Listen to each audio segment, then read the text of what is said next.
Ziur asko, Urrutiko etxea ez da esertaz enteratu, eta enteratua balitz ere zerraxola. Istripu bat izan zen, ospitaletan egunero gertatzen diren hainbateko bat, eta Urrutiri dagokionez ez du uste gaiataratzeko gustutxarra edukiko duenik. Ez bada, berak esan dionaren antzeko zer edo zer adierazteko hain zuzen. Berretsi dio, gogoa daukala, ez mesedea egitearren, baizik aspalditik zegoelako Bilbon buelta bat eman nahian. Guggenheim bisitatu eta zalantzarik gabe Urrutik eramango dituena bezalako jatetxe on batean bazkaltzeko. Pilarren begiak animatu egin direla nabaritu du.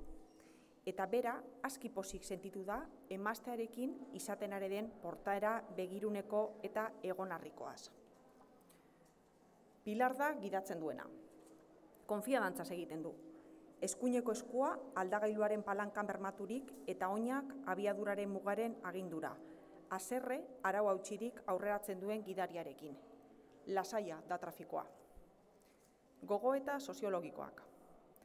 Abaituak egiaztatzen du goigamako autoan bikote heldu bat doalarik, gehienetan ez behar bada, baina bai askotan, emakumea izan ohi dela gidaria.